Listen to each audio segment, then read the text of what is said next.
जय हिंद प्यारे साथियों। आज हम पढ़ेंगे कि बहुलक कैसे ज्ञात किया जाता है। इस वीडियो में हम बताएंगे कि बहुलक कैसे ज्ञात किया जाता है। इसमें भी दो केस बनेगा, पहला कि आंकड़ों को वर्गीकृत करके देगा और दूसरा कि आंकड़ों को अवर्गीकृत करके देगा। तो सबसे पहले हम ये सीखेंगे कि आंकड़ों को जब अवर्गीकृत करके देगा तो बहुलक कैसे ज्ञात करते हैं। जैसे एक एग्जाम्पल से देखिए, जैसे हमको आंकड़ा दे दिया 1 2 1 5 3 और 6 और 1, ऐसे आंकड़े दे दिया और कहा इसका बहुलक ज्ञात कीजिए। तो कैसे ज्ञात करेंगे? इसमें देखिए जो पद है, बहुलक का बेसिक अर्थ क्या होता है? बहुलक यानी बहुत बार लक यानी संभावना, मतलब कौन सी ऐसी इसमें संख्या है जो अधिक बार आने की इसमें संभावना है, जो अधिक बार आया है। तो इसमें देखिए कौन सी संख्या है। ये देखिए एक कितनी बार आया? एक 2 और ये 3 बार। एक 3 बार आया है, 2 एक ही बार आया है, 3 एक ही बार आया है, 5 एक ही बार आया है, 6 एक ही बार आया है। मतलब एक है वो 3 बार आया है, एक 3 बार आया है,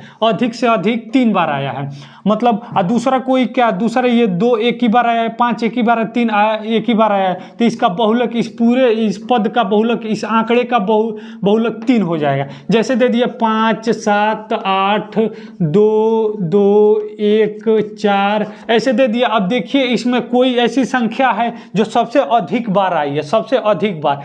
ये 5 है, एक ही बार 7 है, एक ही बार 8, एक ही बार 4, एक ही बार 4, एक ही बार आया। लेकिन ये 2 है वो 2 बार आया है, 2 बार आया, इसलिए इसका बहुलक, इस पूरे आंकड़े का बहुलक 2 हो जाएगा। जैसे एक और एग्जांपल देखिए, जैसे हम दे दिए कि 7 6 4 3 2 1 5 8 और 6। इसमें देखिए कौन सी संख्या जो अधिक बार आई है, कौन सी संख्या अधिक बार आई है। 7 एक बार, 7 देखिए 7 एक बार, 6 एक ही बार आया है, 4 एक ही बार आया है, 3 एक ही बार आया है, 2 भी एक ही बार आया है, 1 भी एक ही बार आया है और 5 भी एक ही बार आया है, 8 और भी एक ही बार है। लेकिन 6 देखिए 6 2 बार आया है, 6 2 बार आ गया है। तो इस पूरे आंकड़े का बहुलक क्या हो जाएगा? इस पूरे आंकड़े का बहुलक हो जाएगा 6।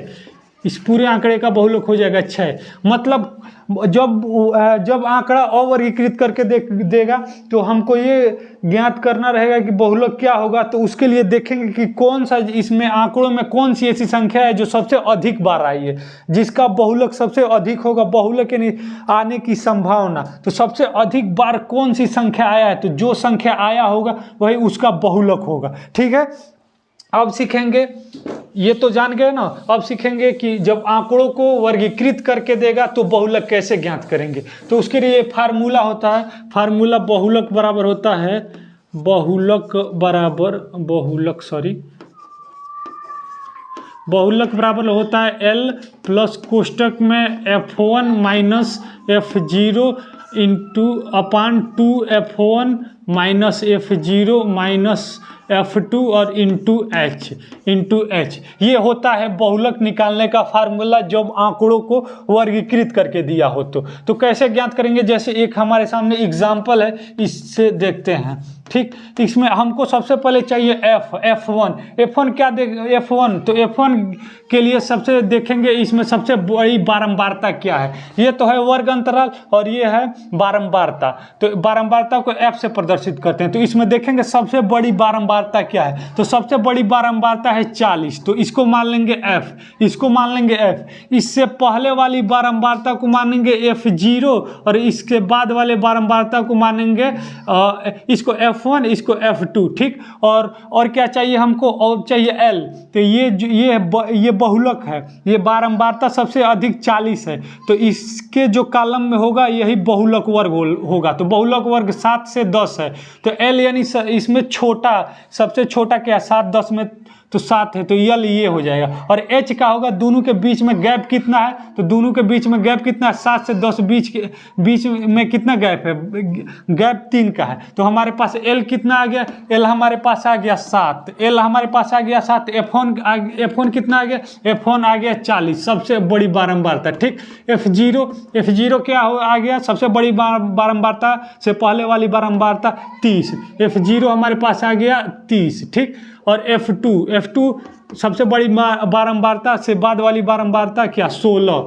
ठीक, उसके बाद हमको क्या चाहिए और h बराबर कितना है, h बराबर दोनों के बीच का गैप कितना है, 3 है। 3 तो रखते हैं इस फार्मूले में, तो बहुलक बराबर हो जाएगा l के स्थान पे क्या रखेंगे 7 और प्लस f1 क्या है 40 और माइनस f0 कितना है, f0 है हमारे पास 30, f0 है 30 और बटे 2 गुणे f1 कितना है 40 और माइनस f0 कितना है 30 और f2 कितना है, f2 है 16 और गुणे h कितना है 3। ठीक है, तो रखते हैं, तो 7 और प्लस 40 में से 30 जाएगा तो कितना बचेगा 10, अब बटे 2 गुणे 40 यानी 80 और ये 30 और ये माइनस 30 और माइनस 16 कितना हो जाएगा माइनस 46 और गुणे 3। ठीक है, अब ये क्या हो जाएगा, ये 7 और प्लस और ये 10 का गुणा 3 में होगा, चाहे पहले इसको घटा दीजिए 40, ये 80 में से 46 जाएगा तो हमारे पास बचेगा कितना,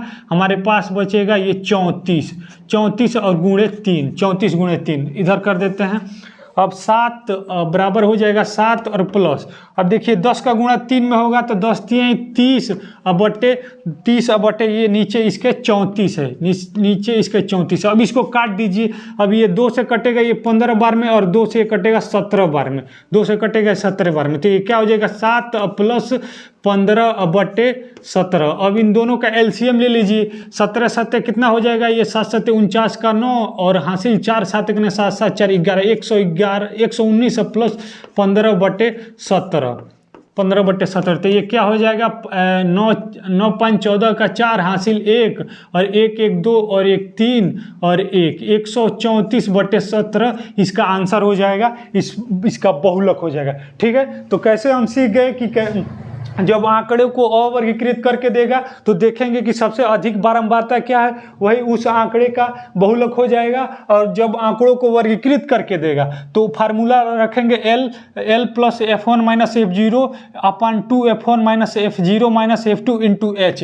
f1 क्या होता है, सबसे अधिक बारंबारता को f1 कहते हैं, उससे पहले वाली बारंबारता को f0 और उसके बाद वाली बारंबारता को f2 और उसके सामने वाला जो वर्ग होता है वही बहुलक वर्ग होता है, उसमें सबसे छोटा जो संख्या होता है वो l होता है। और h क्या होता है, दोनों के बीच की गैप कितना है, दोनों के बीच हाइट मतलब 7 से 10 बीच में कितना गैप है वही होता है h, और इस फार्मूले में रख देंगे तो पूरा आंसर आ जाएगा। ठीक है, बाकी आप एक्सरसाइज का सॉल्व करिएगा और क्वेश्चन यदि फंसेगा तो कमेंट करके बताइएगा। Thank you.